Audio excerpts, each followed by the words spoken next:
বাসা বানানোর দক্ষতার জন্য উপাধি হিসাবে কিছু পাখিকে কয়েকটি আলাদা নামে ডাকা হয়। যেমন টুনটুনি পাখিকে বলা হয় দর্জি পাখি, বাবুইকে বলা হয় শিল্পী পাখি ইত্যাদি।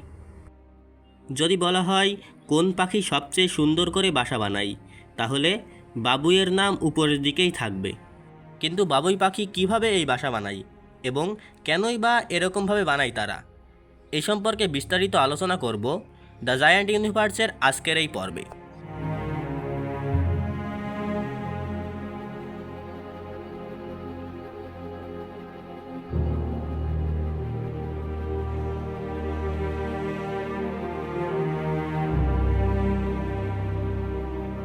অনেকে মনে করেন বাবুই ও টুনটুনি পাখির বাসা বানানোর পদ্ধতি একই রকম, তবে তা আসলে সত্য নয়। যেমন টুনটুনি পাখি দুইটি পাতা একত্রিত করে তা সেলাইয়ের মাধ্যমে বাসা বানায়, তবে বাবুই পাখি পাতার শির দিয়ে তৈরি সুতা বুনিয়ে বাসা তৈরি করে। বাবুই পাখির বাসা সাধারণত উপরের দিকটা সরু আর নিচের দিকটা পেট মোটা কলসির মতো হয়ে থাকে। এরা সাধারণত তাল গাছে বাসা বানায়। বাবুই পাখি বাসা তৈরির ক্ষেত্রে সাধারণ উপকরণ ব্যবহার করে, যেমন তালপাতা, নারিকেল বা তালপাতা কেটে চিকন তৈরি সুতা এবং খড়, ঘাস ইত্যাদি। এরা সাধারণত বাসা তৈরির ক্ষেত্রে শুকনা ঘাস বা পাতা ব্যবহার করে না, যদিও বাসা তৈরির এই লম্বা প্রক্রিয়া সমাপ্ত হতে হতে এই কাঁচা ঘাসগুলো বা পাতাগুলো শুকিয়ে যেতে পারে। বাসা তৈরির জন্য এরা বেশিরভাগ ক্ষেত্রেই পাতার শির দিয়ে তৈরি সুতাই ব্যবহার করে।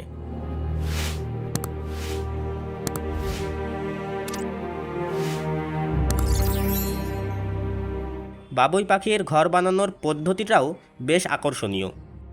ওরা পাতার কয়েক ফুট অংশকে টার্গেট করে, তারপর সেই বরাবর পত্রফলক ছিদ্র করে কিছু অংশ মুখে নিয়ে সর্বশক্তি দিয়ে উড়ার চেষ্টা করে, ফলে পাতা ছিঁড়ে সুতার মতো অংশ চলে আসে এবং সেই সুতা দিয়েই তারা ঘর তৈরি করে।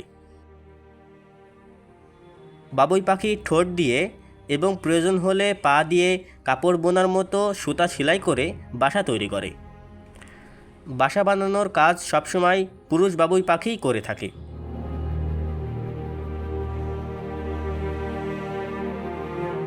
এখন প্রশ্ন হলো, বাবুই পাখি এমন করে বাসা বানায় কেন? বাবুইয়ের মতো ছোট পাখিদের প্রধান শত্রু হলো সাপ। মূলত সাপের হাত থেকে বাঁচতেই এমন বাসা বানিয়ে থাকে এরা।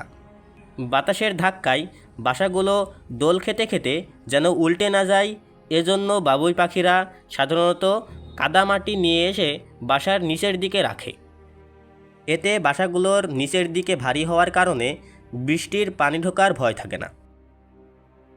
অর্থাৎ বলা যায় তাল গাছের পাতা ও পাতার শির দিয়ে তৈরি সুতা দিয়ে বাসা বানায় বাবুই পাখি, এবং এরকম বাসা বানানোর কারণ হলো সাপ ও বৃষ্টির পানির থেকে স্থায়ী নিরাপত্তা।